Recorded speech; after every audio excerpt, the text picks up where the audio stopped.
Hi guys, c'est parti pour la review de l'épisode 5 de la saison 8 de The Walking Dead. Un épisode qui était, ma foi, très bon. Voilà, je m'attendais à ce que ce soit un bon épisode parce que, enfin, le retour de Negan, on allait avoir un petit peu de la backstory de Negan, on allait creuser le personnage de Negan. Et là, pour le coup, j'ai été ravie parce que j'ai vraiment l'impression que quand je vois Negan et je vois Dwight, je vois les personnages du comics. C'est-à-dire que je me plaignais quand même un petit peu du fait que Negan, pour moi, ne ressemblait pas assez au personnage du comics. C'est-à-dire qu'on peut faire un petit peu un personnage différent, mais je trouvais qu'il n'était pas aussi charismatique que le personnage du comics, donc j'avais un petit peu de mal avec ça. Je savais très bien que c'était pas la faute de Jeffrey Dean Morgan, mais que c'était tout simplement de la façon dont il avait été dirigé. Et également la censure dans les dialogues qui enlève un petit peu du personnage du comics. Et là, pour le coup, on retrouve vraiment ce personnage charismatique, ce personnage qui a de la profondeur, qui est touchant, qui est rigolo. Enfin, il y a beaucoup de choses derrière ce personnage, qui est un personnage qui est impressionnant aussi. On retrouve tout ça, et ce qui fait que ça donne un épisode très très bon.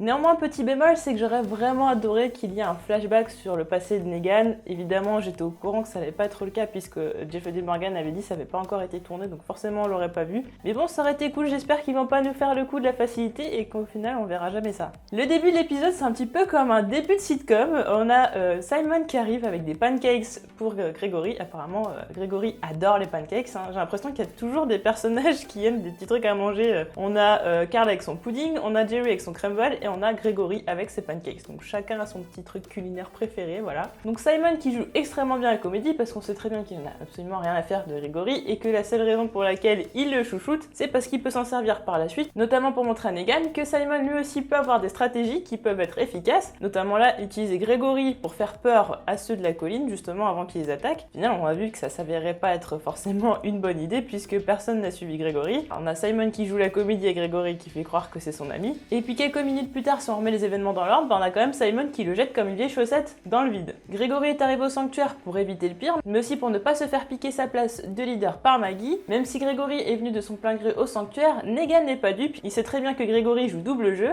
et en plus on sait que Negan n'aime pas les traîtres, on se rappelle de ce qui s'est passé pour Spencer, on peut dire quand même que Gregory a été très chanceux pour le coup. D'ailleurs, je suis assez étonnée que Negan ait accepté le plan de Simon qui était quand même très foireux, puisque même Negan doute de l'influence que Gregory peut avoir sur les habitants de la colline. D'ailleurs, la relation entre Negan et Simon est bien plus complexe qu'il y paraît, puisqu'il semblerait que Simon ait déjà contesté par le passé le leadership de Negan. Negan explique à Gabriel que avant qu'il arrive, il y avait quand même un chef qui était déjà en place au sanctuaire, mais que ce chef-là n'arrivait pas à garder les gens en vie. Qui plus est, il a ajouté qu'en son absence, les choses risquaient de tourner très mal entre les personnes. Donc on pourrait en déduire que Simon était l'ancien leader du sanctuaire, que Negan a pris sa place, que Simon était un très mauvais chef, ce qui a valu la mort de beaucoup de personnes.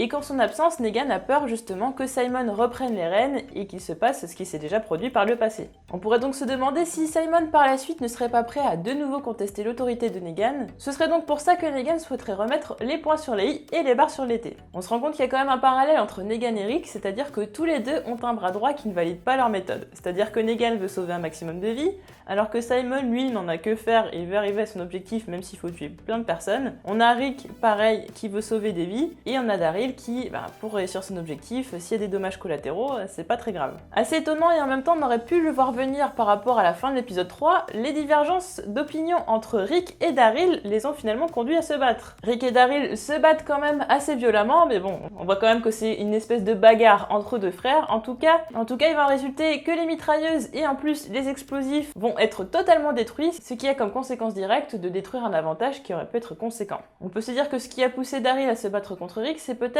le fait d'être chamboulé par l'annonce du Savior qui a dit que Carol était morte. Daryl voulant peut-être se venger de la mort de Carol et justement stopper le conflit le plus vite possible, peu importe les conséquences, s'oppose du coup au plan de Rick. Dans cet épisode, on comprend réellement pourquoi le groupe de Negan s'appelle les Sauveurs, puisque effectivement Negan se considère comme le sauveur, c'est-à-dire que les ouvriers travaillent pour Negan en échange d'être protégés, d'être nourris, d'avoir des médicaments. On a donc Gabriel qui s'oppose à Negan en lui faisant comprendre que sa méthode n'est pas du tout la bonne, c'est-à-dire que non seulement il tue des gens qui sont innocents pour arriver à ses fins, mais en plus il réduit les gens en esclavage et en plus il a un harem. Negan lui va réussir à justifier tous ses actes, il va justifier la mort de Glenn et Abraham comme des morts qui devaient servir d'exemple pour calmer le jeu, c'est-à-dire que pour Rick et les autres arrêtent d'attaquer les siens. Concernant l'esclavage, lui il ne le considère pas comme cela, mais il considère tout simplement ça comme une espèce d'économie, le fait que ce soit une civilisation, qu'il y en ait qui travaillent travail pour d'autres, comme ça a été le cas avant l'apocalypse. Sauf que d'autres aussi sont privilégiés, et ça, c'est quelque chose qui ne change pas. Ils considèrent qu'ils sont quand même chanceux d'être encore vivants et d'être protégés, donc ils n'ont rien à dire. Quant au harem, c'est la seule chose que Negan aura des difficultés à justifier, puisqu'en plus il s'agit de femmes, et comme on l'a vu par la suite, les femmes c'est un petit peu le sujet sensible de Negan. Effectivement, par la suite, Gabriel va prendre la confession de Negan, et c'est là qu'on va apprendre avec émotion que la femme de Negan était malade et qu'elle est morte. Negan, très ému, avouera que sa seule faiblesse, c'est de ne pas avoir réussi à l'achever. Effectivement, il se cacherait peut-être un cœur derrière la carapace de Negan. Nous avons donc assisté à un petit bout de la backstory sur Negan, c'est-à-dire Chris Negan. Effectivement, on apprend que Negan a travaillé avec les enfants, mais on ne lui dit pas exactement son métier, et on apprend qu'il avait une femme et que celle-ci était malade. J'ai beaucoup aimé la discussion entre Gabriel et Negan, vraiment deux points de vue différents. Gabriel qui ne comprend pas comment Negan peut en venir à faire tout ça justement pour soi-disant sauver des gens, il trouve ça un peu hypocrite. Et Negan qui au contraire lui montre un petit peu que c'est un dieu, il est totalement adulé, qu'il a raison de faire ça et que limite les gens le remercient pour ça, puisqu'on le voit à la fin de l'épisode, Negan est tout fier de montrer à Gabriel que tout le monde est à genoux devant lui. D'ailleurs il y a une femme qui dit Dieu merci Negan, ce qui étonne énormément Gabriel. Et là tout est le propos. Negan veut montrer que finalement, il a raison de faire ce qu'il fait. On a l'impression que Negan aurait pu commencer à apprécier Gabriel, sauf que Gabriel a récupéré son arme dans son dos et s'est planqué. Donc bon, il a voulu quand même un petit peu lui faire l'inverse, ce qui n'a pas plu à Negan. Au final, même s'ils vont collaborer face aux rôdeurs et s'en sortir, Negan va quand même le mettre dans un petit placard tout seul, un placard qui est quand même plus petit que celui de Daryl. D'ailleurs, j'ai bien aimé les petits clins d'œil à la saison 5, notamment le fait que Gabriel se sente encore coupable pour ce qu'il a fait. Vous savez, quand il avait laissé les personnes en dehors de l'église qui s'étaient barricadées et que ces personnes sont mortes. On a également le petit clin d'œil entre Eugène et Gabriel, Eugène qui rappelle à Gabriel qu'ils avaient mangé du chien. J'ai trouvé l'anecdote assez what the fuck. D'ailleurs, en parlant d'Eugène, l'étau se resserre autour de lui, mais aussi autour de Dwight. Et d'ailleurs, tous les deux savent qu'ils ne sont pas dans la tête des Saviors, qu'ils ne sont pas des Negan, mais qu'ils sont du côté de Rick. Eugène a remarqué le comportement de Dwight, le fait qu'ils lui disent qu'il a raison, qu'il se sent pas forcément super à l'aise, qu'il essaye de changer de sujet également. D'ailleurs, Eugène va aller par la suite le rencontrer et peut-être essayer de voir quelques informations supplémentaires. Et c'est là que c'est intéressant parce que quand on voit l'échiquier, j'ai l'impression que c'est vraiment là où Eugène a la confirmation que Dwight n'est vraiment pas avec Negan et qui veut le faire tomber, puisqu'on a l'impression que l'échiquier c'est un petit peu la métaphore de la guerre contre Negan, et que Dwight est assez habile pour faire avancer ses pions petit à petit. D'ailleurs, lorsque Eugène va toucher l'une des pièces de l'échiquier de Dwight, il va se faire une tache d'encre rouge, et on saura par la suite, grâce au sac rempli d'armes tachées de rouge, que c'est en fait Eugène qui avait donné des armes aux ouvriers pour qu'ils puissent se défendre et peut-être même faire une mutinerie, pensant certainement que Negan avait péri à l'extérieur. On voit également que Dwight a compris grâce à cette fameuse peinture, donc on sait à présent que tous les deux savent ce qu'il en est de l'un et l'autre, et donc on aura certainement une discussion entre les deux qui mènera peut-être à une collaboration pour faire tomber Negan. D'ailleurs, je vous invite à regarder la vidéo sur laquelle je parlais des théories justement par rapport à ce que pourrait faire Eugène avec Dwight par la suite. En tout cas, ce qui est sûr, c'est que le coupable tout désigné, c'est Eugène dernière arrivée, Eugène qui faisait partie du groupe de Rick, qui n'est pas là depuis forcément très longtemps, qui peut ne pas s'être fait totalement laver le cerveau et donc un danger potentiel. Negan en est donc conscient et le surveille de très près. On peut dire que ça va chauffer pour Eugène et que s'il ne trouve pas un moyen très vite de sortir les Saviors de là, ça risque d'être assez compliqué. Comme je vous en avais parlé, pour moi il était évident que Rick allait voir Jadis pour renégocier un deal. Effectivement, elle va être intéressée par le deal meilleur possible. Elle s'attache pas forcément aux personnes ou aux causes, elle sait ce qui va être le plus intéressant pour elle et son peuple. Comment Rick va-t-il réussir à convaincre Jadis? Va-t-il même y réussir? Et est-ce qu'il va se passer certaines choses? Il semblerait qu'on le sache dès le prochain épisode. On va passer à la partie spoiler comics de cette review, et là il y a beaucoup de choses à dire. Premièrement, on a Gabriel qui dit à Eugène qu'il va falloir absolument ramener le Dr Carson à la colline puisque Maggie en a besoin, et ça n'est pas sans nous rappeler le fait que Eugène s'échappe avec ce docteur et se rende à la colline. On peut donc se demander comment Eugène et le Dr Carson arriveraient à s'enfuir du sanctuaire, et vous n'êtes sûrement pas passé à côté du fait que Rick a observé un hélicoptère passer au-dessus de lui. La première chose que je me suis dit, c'est que ça avait peut-être un lien avec l'issue 175 qui arrive donc en janvier, donc The Walking Dead, où là il y a un nouvel arc avec une nouvelle communauté qui est très bien équipée au niveau technologique. Je me suis dit que ça pourrait très bien être eux, et apparemment je suis pas la seule. J'étais assez étonnée, je pensais que c'était quelque chose d'assez farfelu, mais au final j'étais pas la seule à y penser. Mais c'est surtout que Simon a parlé d'un hélicoptère en début d'épisode, et vous êtes certainement passé à côté parce que c'est vrai que la traduction, les sous-titres de OCS ne parlaient pas de cet hélicoptère. We take a flyer on the place and kill everyone there.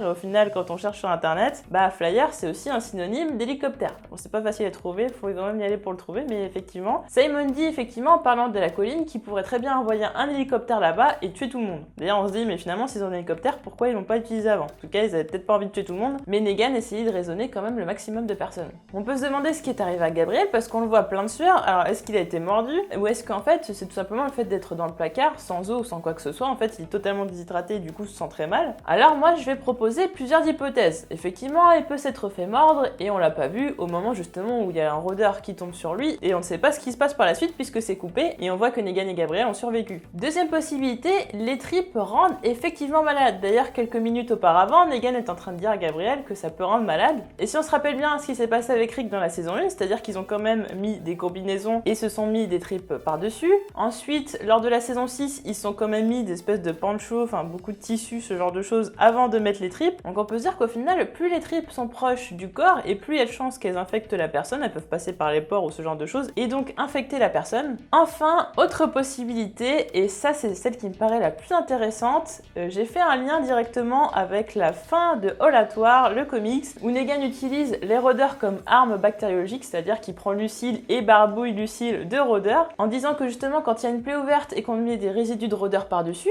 ça infecte la personne. Et c'est là où je me dis, finalement, si Gabriel avait peut-être une coupure ou ce genre de choses, ou une petite blessure lorsqu'il a essayé de sauver Grégory, on peut se dire qu'en mettant des tripes sur lui, il a peut-être mis des tripes en contact avec une blessure, et ce serait comme ça qu'il se serait infecté. Pour en revenir sinon aux personnages eux-mêmes, je trouve que Dwight va vraiment dans le sens du comics, c'est-à-dire qu'on voit de plus en plus que ça peut devenir le leader du sanctuaire. Les ouvriers sont témoins quand même de la bonté de Dwight, qui essaye quand même de les protéger, il se met entre Simon et l'un des ouvriers, donc je pense vraiment que ça va vraiment dans ce sens-là, qu'une fois que Negan sera mis hors d'état de nuire, qu'il soit mort ou non, que Dwight va vraiment prendre les rênes du sanctuaire et que ce sera un leader légitime et que personne ne contestera. Quant à Negan, effectivement, on a encore beaucoup de choses à dire sur His Negan, il y a encore plein de choses dont on n'a pas parlé, c'est-à-dire comment il a commencé à survivre à partir du moment où il est sorti de l'hôpital, comment il a rencontré Dwight et les autres. Je pense que ce sera une histoire qui risque d'être différente de celle du comics, puisque je pense qu'au final, quand on croit qu'il va rencontrer Dwight, en fait, il va rencontrer Simon. Simon qui serait donc à ce moment-là, à la place de Dwight, le leader des futurs Saviors.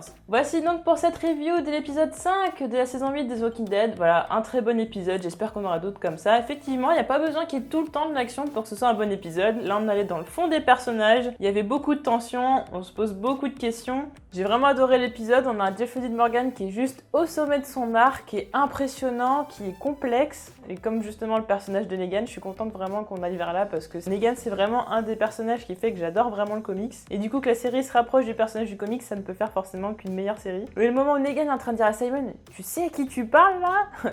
Je me suis dit, waouh, là c'est pas bon. Déjà il est en train de taper avec Lucille sur la table, il lui dit ça. Elle est bon, là c'est vraiment le mec, il faut pas l'embrouiller et c'est ça que j'avais besoin vraiment de ressentir parce qu'on a l'impression que sinon c'est une grosse bande de potes. Et là on voit quand même c'est le leader, c'est lui, il fait les choses comme il en a envie, les autres doivent suivre. Et d'ailleurs je me pose la question par rapport aux autres Saviors, on a l'impression qu'il peut pas faire confiance à grand monde puisque Simon il a envie de s'imposer. On a Dwight qui de toute façon veut faire tomber Negan, on a Gavin qui lui serait prêt à faire des compromis avec Rick et les autres, Regina qui fait totalement n'importe quoi, Eugène qui on le voit maintenant est toujours avec Rick. Au final on se demande sur qui peut s'appuyer Negan. Et là au niveau de l'écriture, que ce soit autant les dialogues avec Gabriel qui étaient vraiment très profonds, que ce qui se passe entre Eugène et Dwight et ce qui se passe également avec Daryl et Rick, je trouve que c'était vraiment très bien écrit, il y a eu beaucoup d'efforts de fait et on est sur la pente ascendante. Comme j'avais dit, pour moi les 4 premiers épisodes c'était vraiment l'introduction de la saison, là on commence vraiment à rentrer dans le vif du sujet et ça fait plaisir. N'hésitez pas à me dire ce que vous avez pensé de cet épisode, vos théories pour les prochains et on se retrouve très vite pour d'autres vidéos.